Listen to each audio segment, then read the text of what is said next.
Assalamualaikum warahmatullahi wabarakatuh. Selamat datang di channel Rian Story. Pada kesempatan kali ini kita akan membahas tentang ekosistem.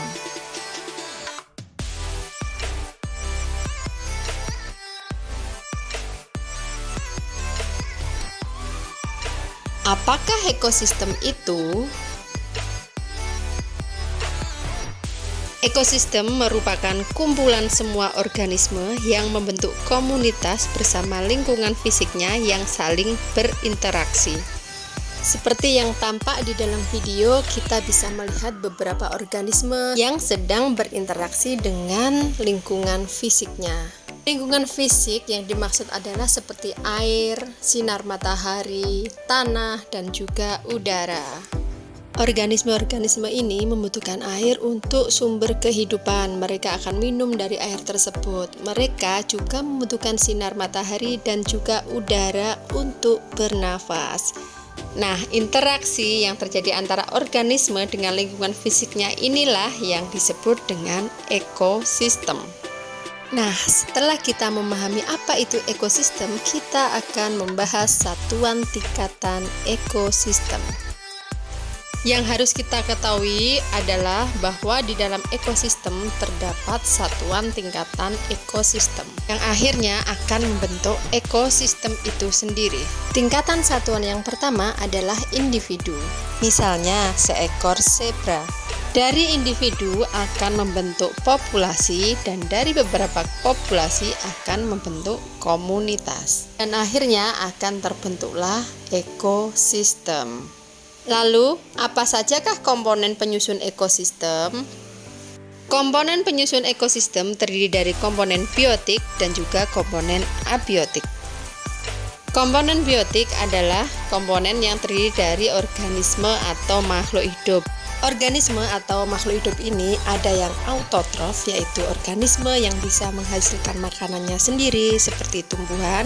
Ada yang heterotrof, yaitu organisme yang tidak bisa membuat makanannya sendiri seperti hewan dan manusia. Dan ada dekomposer yang bertugas untuk menguraikan sisa-sisa makhluk hidup yang telah mati. Contohnya antara lain adalah bakteri dan cacing. Sedangkan komponen abiotik adalah komponen yang terdiri atas bahan-bahan tidak hidup. Meliputi komponen fisik dan kimia seperti tanah, air, matahari, udara, dan energi. Selanjutnya kita akan membahas macam-macam ekosistem. Ada dua macam ekosistem yang terbentuk di bumi kita ini, yaitu yang pertama adalah ekosistem alami. Ekosistem ini adalah ekosistem yang tercipta dengan sendirinya tanpa adanya campur tangan dari manusia. Contohnya antara lain seperti ekosistem laut dan ekosistem sungai. Kemudian kedua ada ekosistem buatan. Ekosistem ini adalah ekosistem yang terbentuk dengan adanya campur tangan manusia. Contohnya antara lain adalah seperti sawah dan kolam ikan. Lalu, interaksi apa sajakah yang terjadi di ekosistem? Di dalam ekosistem terjadi ketergantungan antar komponen makhluk hidup. Hal tersebut menimbulkan hubungan yang erat antar makhluk hidup dan membentuk 1. Rantai makanan, 2. Jaring-jaring makanan, 3. Piramida makanan. Rantai makanan adalah peristiwa memakan dan dimakan dengan urutan dan arah tertentu. Dari gambar kita bisa melihat padi sebagai produsen dimakan tikus sebagai konsumen tingkat 1, tikus dimakan ular sebagai konsumen tingkat 2, dan ular dimakan elang sebagai konsumen tingkat 3. Kemudian elang ketika mati maka akan diuraikan oleh dekomposer.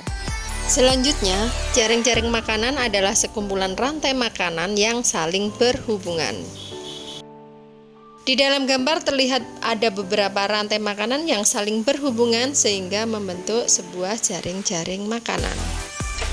Kemudian ada piramida makanan, yaitu urutan biomasa pada rantai makanan yang saling berhubungan satu dengan yang lainnya.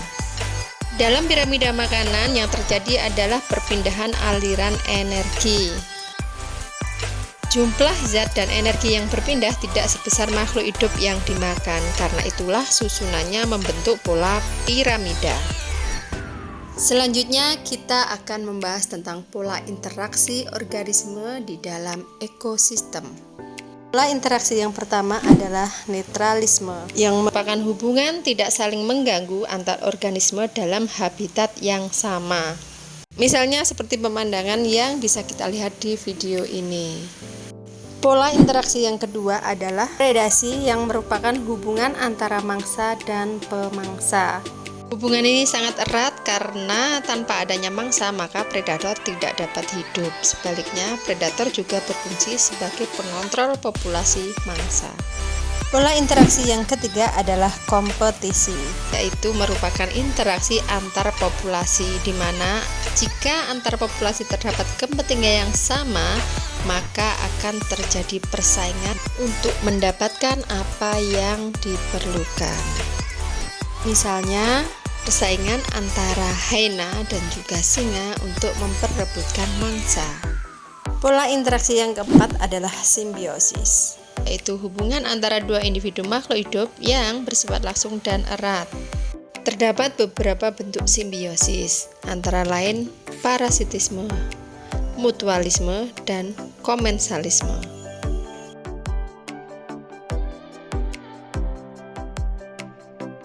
Benalu dengan pohon mangga adalah contoh parasitisme. Kerbau dengan burung jalak contoh dari mutualisme. Sedangkan anggrek yang menempel pada pohon mangga adalah salah satu contoh komensalisme. Pola interaksi yang kelima adalah antibiosis, yaitu hubungan antara dua organisme di mana organisme yang satu menghambat pertumbuhan organisme yang lain. Contohnya bisa kita lihat pada pohon pinus yang akan mengeluarkan zat kimia untuk menghambat pertumbuhan pohon yang lain. Makanya kita akan sulit menemukan pohon lain tumbuh di sekitar pohon pinus. Demikian video pembelajaran tentang ekosistem.